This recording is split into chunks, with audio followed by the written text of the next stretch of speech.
Hello everyone, and welcome back to coverage of Grand Prix São Paulo for the MSEM format. I'm Caillou, and today we're going to be commentating the round 3 match between Boofenshmirtz, who's playing a black-red discard aggro, and AmbroseWinters, who's playing green-white stompy, or green-white oops all creatures, because Ambrose's deck has literally that. All creatures, or all non-lands in Ambrose's deck are creature cards. Which might make it hard for Ambrose if they need to remove key threats of Boofenshmirtz's, but also they can convincingly take over the board and potentially just prevent Boofenshmirtz from ever getting in. Boofenshmirtz's deck is kind of a mix of the black-red unearthed deck that won the last GP and a more traditional burn deck. You have like your Scorches as like more traditional burn cards, but then also cards like Putrid Lurker, which you basically only ever play because you're going to be casting it for the alt cost, and also like the black-red unearthed deck has Hugo of the Shadowstaff as its first mate. Looks like Boofenshmirtz swapped out the Performer of Ambition for the Hugo. This is going to be kind of interesting.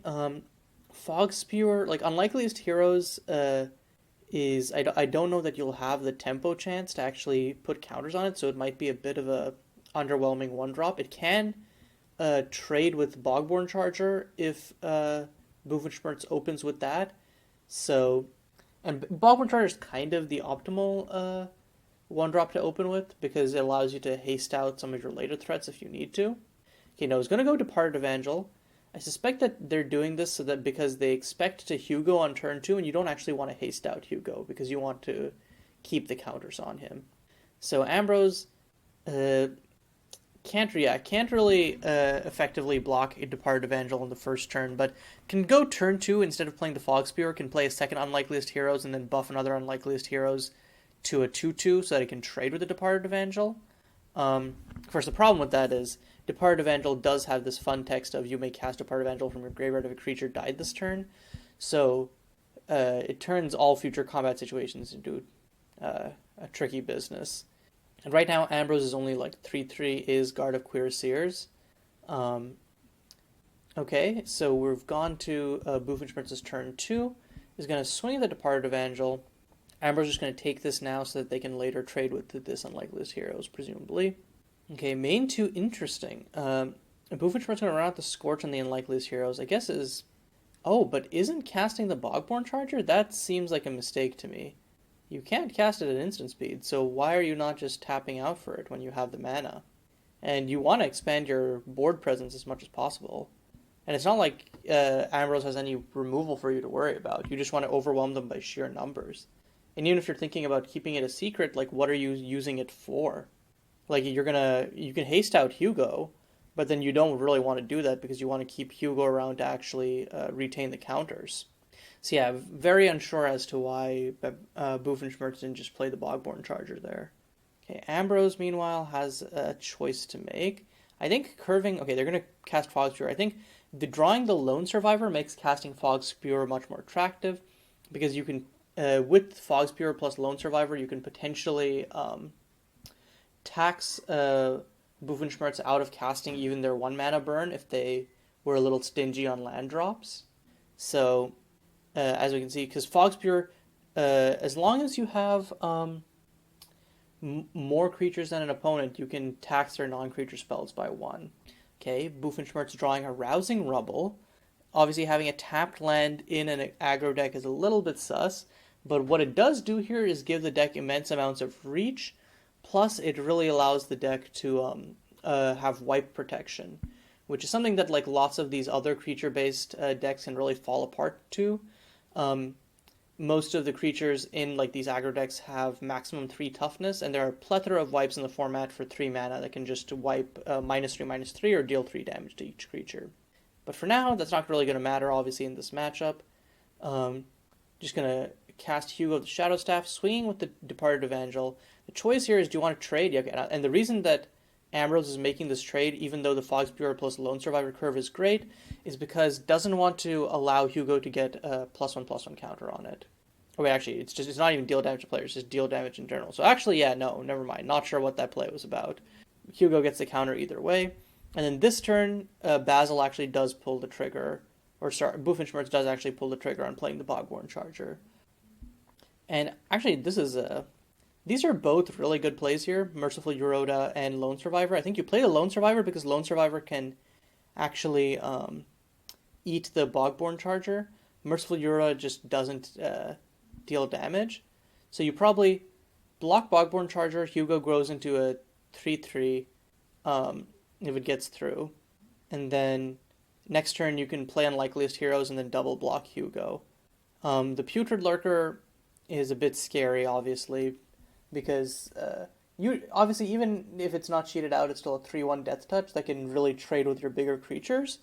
But by that point, I think that you can just take the damage on the chin and then trade off with either a Guard of Cuirassiers or just Infinite Block it with Merciful Euroda. Oh, and Ambrosew Goliath is kind of the perfect draw for Boofenshmirtz here. This is very much a reason that we're seeing a lot of all-in aggro decks this GP, is because Ambrosew Goliath is kind of one of the filthiest things to be doing in this format. If you can empty your hand incredibly quickly. And yeah, okay. And the combination with Bogborn Charger being able to haste it out, now the scene has completely changed. Is swinging with a 9/9 haster, thanks to Bogborn Charger granting it haste at the cost of, bouncing into your hand. But giving any creature in your deck dash is quite good. And Ambrose at the time doesn't have any blocks to actually deal here, so Ambrosew is gonna whack in for half of Ambrose's remaining life right there. And don't forget that Boofenshmirtz still has Hugo plus the Bogborn Charger to force through damage next turn if they have lethal. And next turn can play Putrid Lurker and then into the Ambrosew Goliath and probably haste out the Putrid Lurker. So is going to be swinging for a whopping 22 damage if they haste out both the Ambrosew and Putrid, of which Ambrose can block a maximum of 16. So Ambrose can take 5, but then they have to trade off 2 creatures to do so, and they probably just die the turn after that.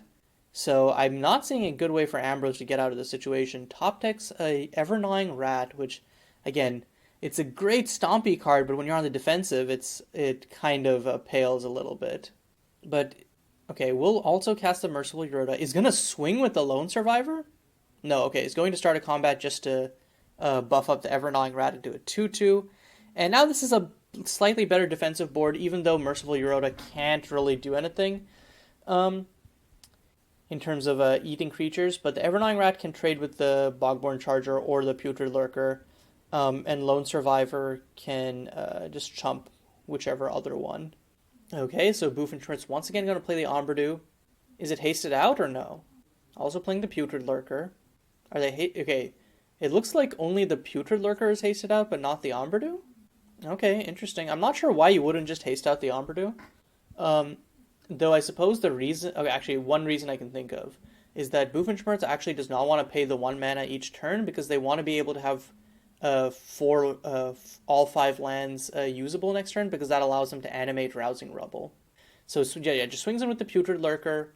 Ambrose trades with the Ever-Gnawing Rat, and then main 2, because a creature died, is able to cast Departed Evangel. That's quite good. And Blast from the Past right there. So Boofenshmirtz just keeps up this aggressive pressure.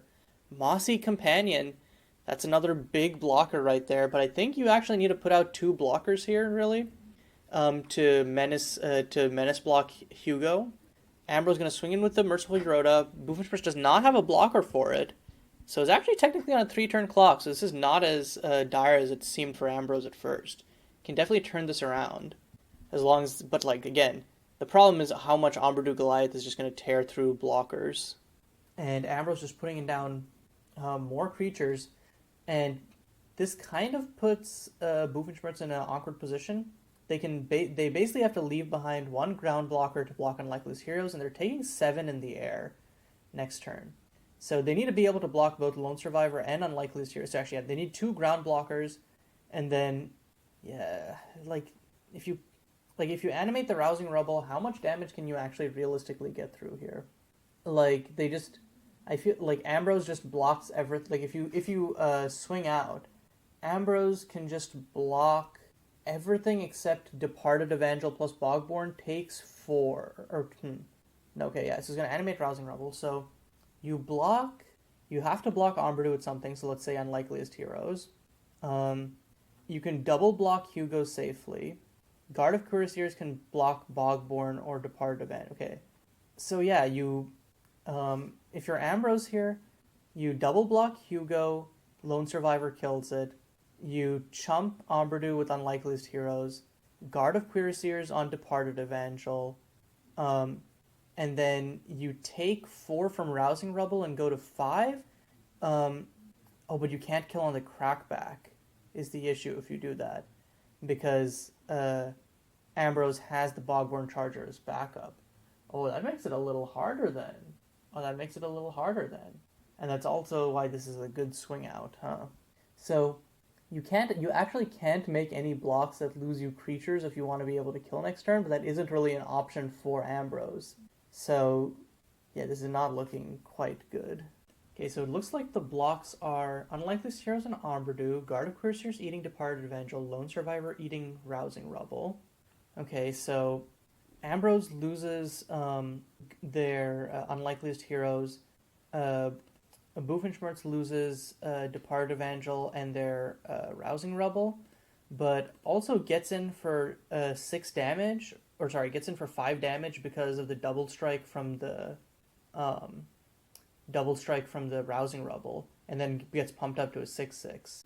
And now we're back to a situation where Ambrose can't swing out for the win, because if they swing with everything, Euroda plus Guard deals 7. Lone Survivor gets chumped by Bogborn, and then Ambrose dies on the Crackback.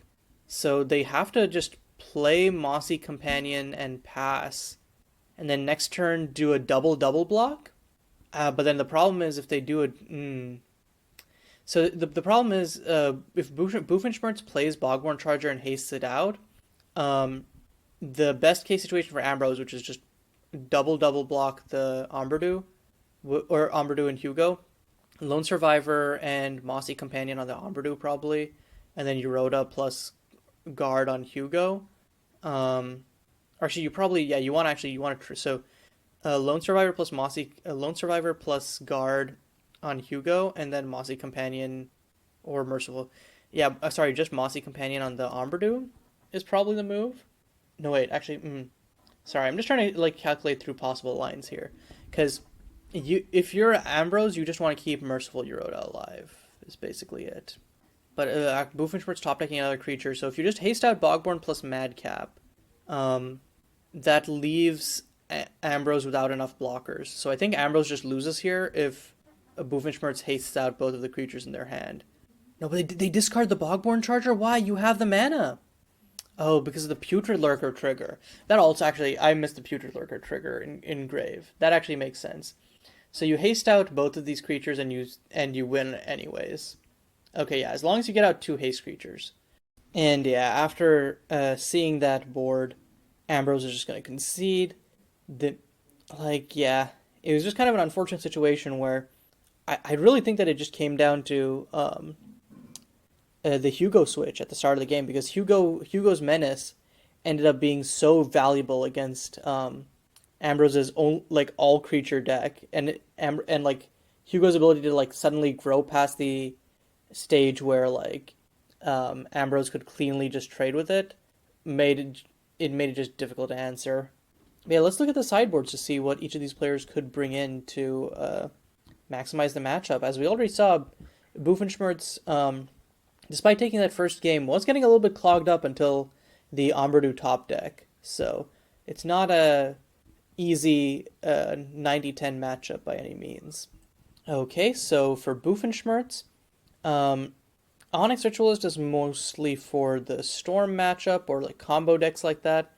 Curse of Bleeding, we have to check Ambrose's deck if they have any lifelink creatures. I'm not sure. Flaming Point is for the artifact deck, so not here. Stolen Secrets is actually surprisingly effective here, naming creature. I don't think I hate bringing in the Stolen Secrets. Wave of Decay is a weird sideboarding choice, but I guess that Boofenshmirtz, other than the one mountain and Rousing Rebel, all of their other lands make black-red. So I could also see this Wave of Decay coming in if depending on how Boofenshmirtz evaluates the matchup.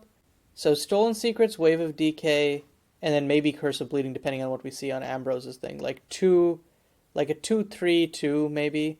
But like again, I think because of how linear Boofenshmirtz's main deck is, I think it is very possible to overboard here. So I think they have to evaluate which of these tools they see as being most important for mitigating the potential downsides of this matchup. And I think Curse of Bleeding will be it if Ambrose has life linkers in the board. And for Ambrose, Sacrificial Bull isn't a life linker, but it does gain you a bunch of life. Bessie's Brood, I think, is definitely coming in to just... It eats everything not named Ambrose Goliath pretty cleanly. Red Tail Fencer is also really good versus burn decks. Probably not as good in this matchup because Boofenshmirtz's deck is a little bit more creature-based. But gaining even like 4 life over the course of a match, that's like 1 Lava Spike or like 2 creature swings that you're mitigating. So you can 100% see Red Tail Fencer coming in. So Red Tail Fencer, Bessie's Brood, Sackbull are my reads on cards that can come in from Ambrose's sideboard.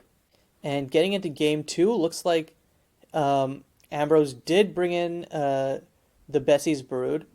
Boofenshmirtz is resolving their starter, is going to bring in Hugo.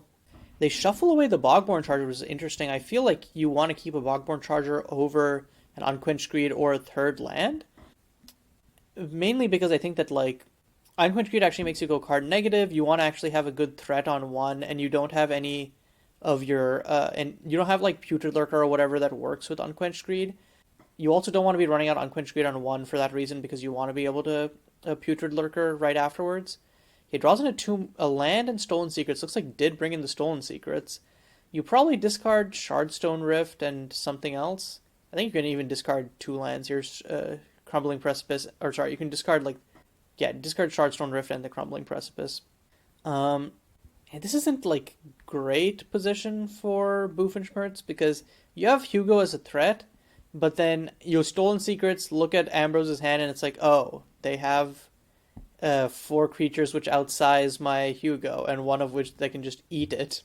Okay, so Ambrose is going to swing in with the Ever-Gnawing Rat.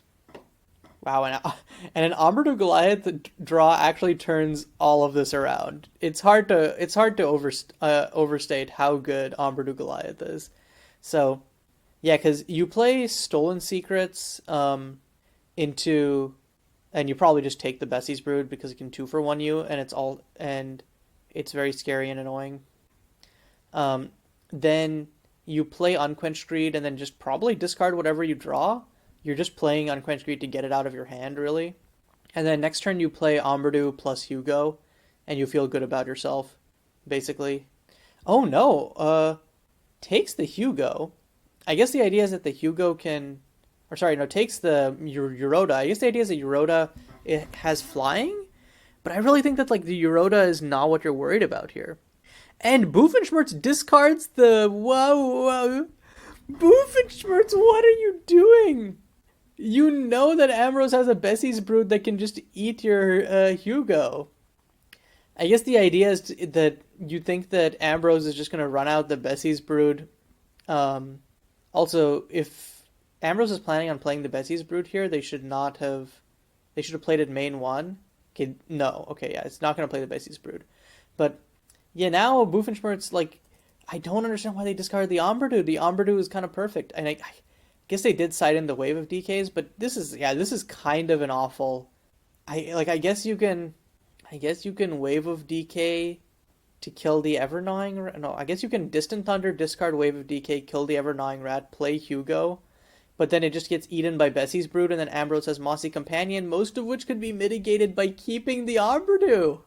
Oh my god, okay, plays the Hugo, and Ambrose's Bessie's Brood is just licking its lips like yum, yum, yum.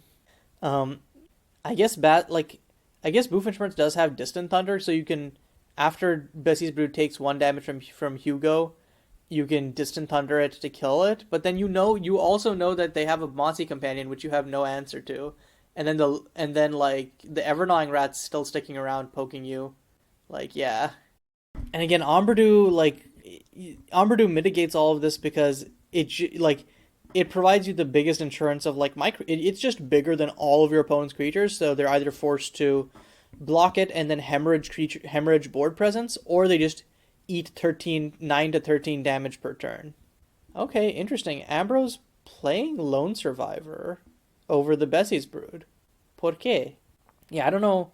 Even if you're worried about the Distant Thunder, I don't think there's any reason to do this. Also, I think if you're Boofenshmirtz, you wanted to play the Distant Thunder in response there to kill the Ever-Gnawing Rat, because now, yeah, I don't know.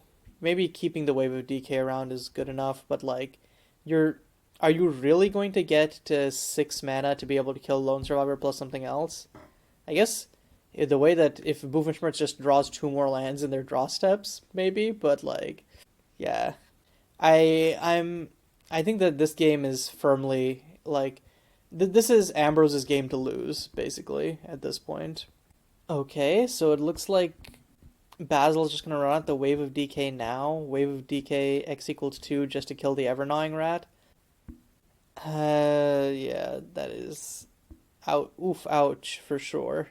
Okay, then swings with the Hugo. It grows into a 2/2, but that's not enough to stop it from getting eaten by the Bessie's Brood next turn.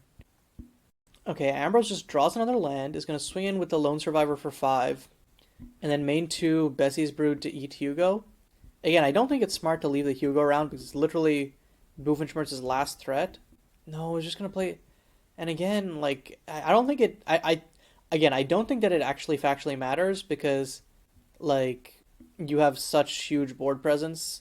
But, like, you kill in 2 turns either way, even if you play Bessie's Brood, and it just removes 1 more out. You know what I mean? Like, just take out their board presence so they don't have it.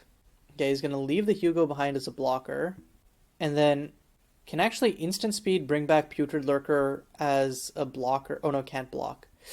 Okay, but can instant speed, can like Distant Thunder and then won't lose card advantage with Putrid Lurker. So that's at least something. But like, what are you going to Distant Thunder though? Because it can't actually like kill any of Ambrose's threats. Oh, and Crewmaster Gillo is kind of just the icing on top because it enables. It's the last creature that enables 4 or more different names. So this is actually factually lethal right here because you play Crewmaster Gillo, Mossy Companion, and Lone Survivor become 7/7s. You swing for 14 and win the game. Doesn't even matter what you hit off Gillo. Unlikeless Heroes is nice though. Just drawing a. And yeah, Basil just dropping the GG. We are going to a game 3.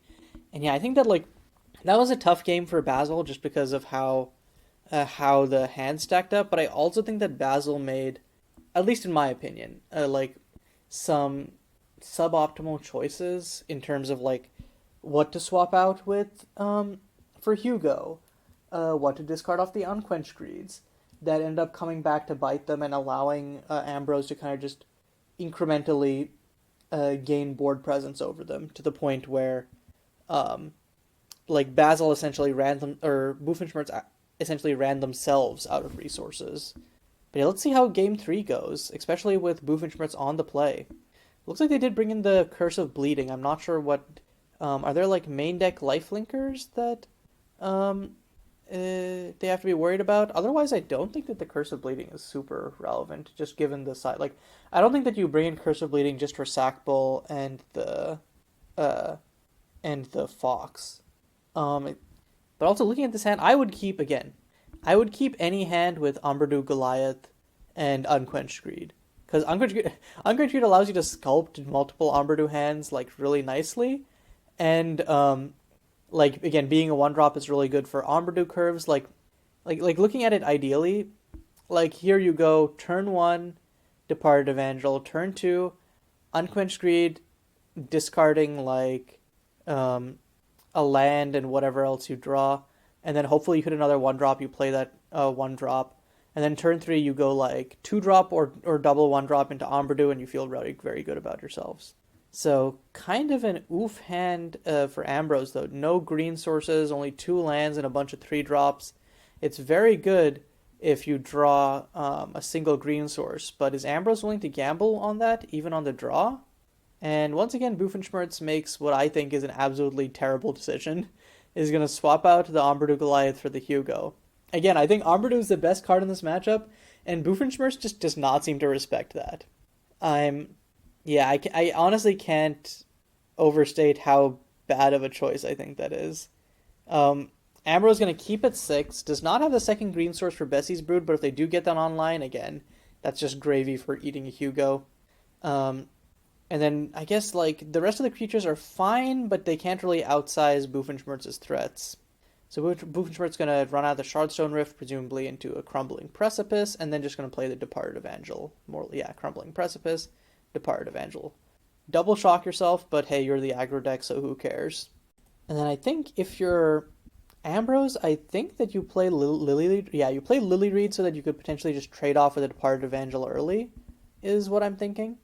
Or you could just try to be the aggressor, honestly, because again, Boofenshmirtz did like double shock themselves, so you can like take the 2 and then be like, okay, I'm gonna actually be the one putting pressure on this game. Thank you very much. Especially if Boofenshmirtz is gonna keep losing life to their lands. Okay, Wayfarer's Shrine now to Swamp. They're still going to take 1 from this Crumbling Precipice if they decide to play Unquenched Greed or a Hugo. Or actually, if they decide to play anything this turn, basically. Okay, Ambrose is going to take the trade on the Departed Evangel, making the assumption, and I think rightfully so, that their hand is stacked enough with creatures that like by trading off creatures, they can still retain board control. And Boofenshmirtz not playing anything there. I think they're looking to gotcha Ambrose with the Curse of Bleeding, but they don't really need to do that. And again, I feel like just playing out the Hugo, like, because again, Ambrose doesn't have any haste lifelinkers. So I think just playing out the Hugo or setting up with Unquenched Greed are much better plays than flashing in the Curse of Bleeding here. Crewmaster Gillo is a really good top deck for Ambrose here, and I actually think that you play it. Because if the next card of if the top card of your deck is a creature, you want to get that off the top anyways because you're digging for a land.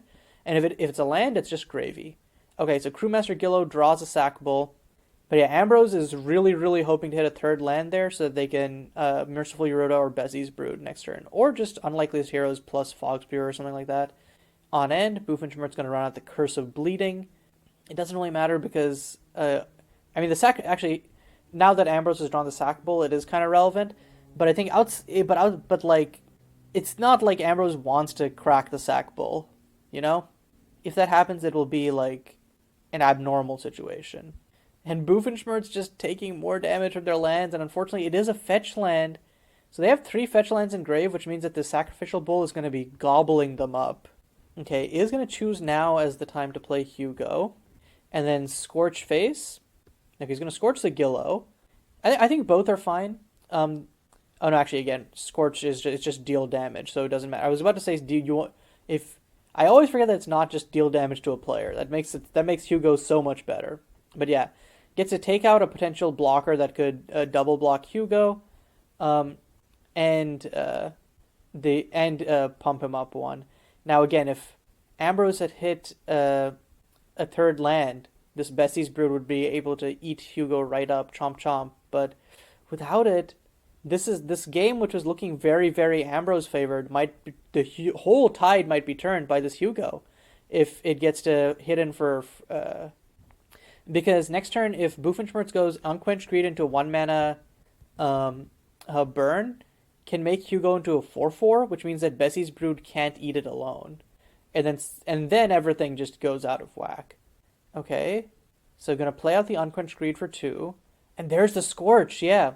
So then you probably discard Shardstone Rift Putrid Lurker. Okay, he's going to free cast the Putrid Lurker. That makes sense since you want to actually get value out of it. But that does mean that is locked out of buffing up Hugo into a 4/4 this turn. Which means that Ambrose still has a window to draw land here in Bessie's Brood. They're 10 cards in and have only hit 2 lands. So if they don't draw land here, it'll be super unfortunate. Dude, they do hit it. Finally hit the Heart of the Glade. And I think, yeah, you play Heart of the Glade, Windmill Slam, Bessie's Brood to kill Hugo, and then you feel good about yourself. I think if Ambrose just plays a blocker here, they actually have punted. Yeah, okay. They do make the right play. Bessie's Brood to kill the Hugo. And now the Putrid Lurker can attack in, but then I think Ambrose just trades off with the Fog Spewer and then starts to just roll over Basil with the Fog Spewer. Or actually, no, he's attacking him with the Fog Spewer. I guess it's just planning to now aggro out Boofenshmirtz before they can recover. Ambitious, ooh, but it can play Ambitious Necro, Scorch Face, get back Hugo of the Shadow Staff. Yeah, okay, this is a good line. So because of Ambitious Necro makes it so that whenever you target an opponent with a spell, you get to no, okay. Oh, it's also a permanent. Okay. I'm what I'm I my reading is definitely on point today. But yeah, because of Ambitious Necro gets to get back Hugo the Shadow Staff in the bargain. So yeah, that Ambitious Necro top deck really like put Boofenshmirtz back in this game.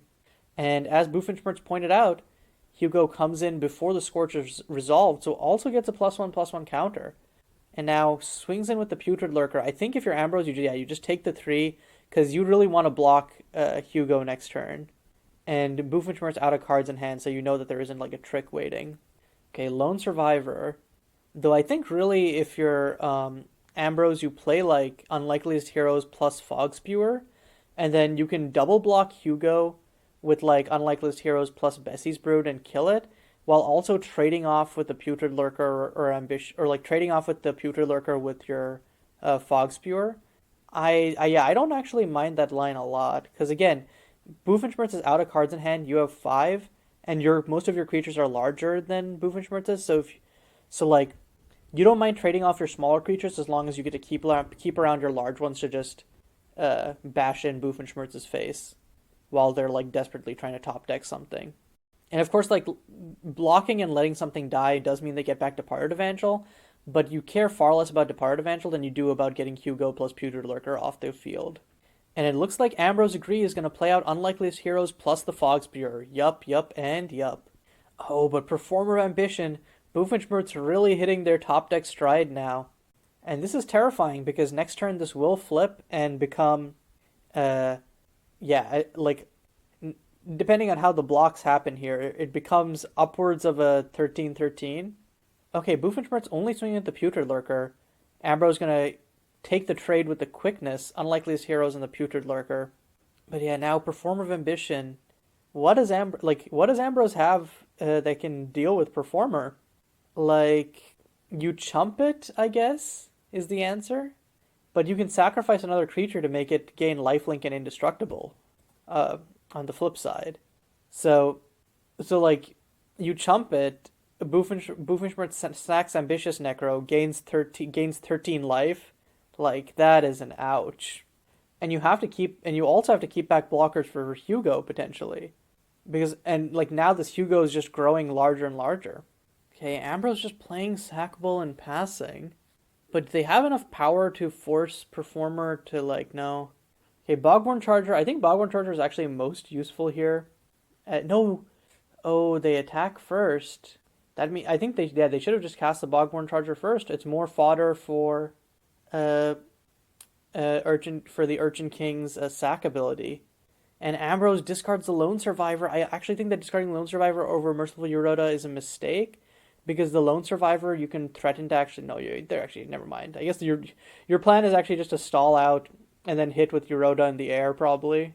Okay, and in response to the attack trigger, Ambrose is going to exile Putrid Lurker, so will not get back the Putrid Lurker off the discard. Also probably going to exile the Departed Evangel. Yup. So sackable, taking out those... Departed Evangel plus Urchin King would actually be terrifying, since you could just loop the two to constantly give it lifelink and indestructible. Okay, so yeah, just chump chump the Urchin King with Fog Spear, and then you double block Hugo.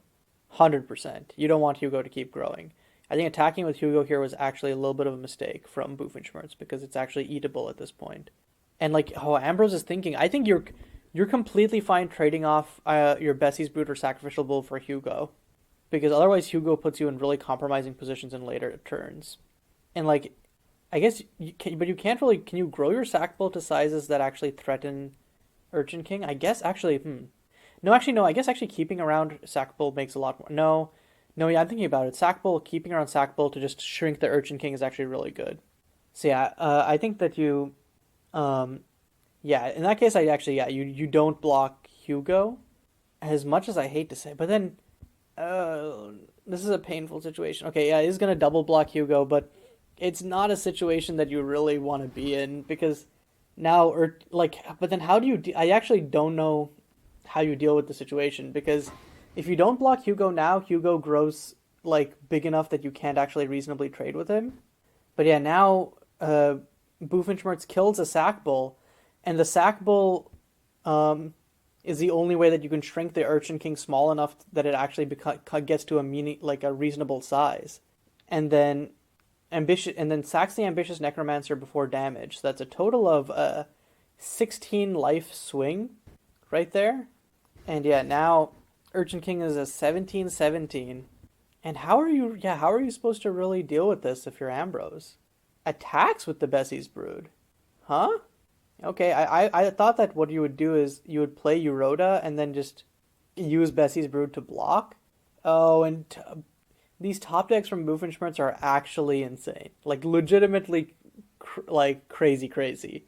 Um, because what happens is Boofenshmirtz plays Departed Evangel, sacks it, then main 2 can replay it, which means that can keep making it lifelink plus indestructible.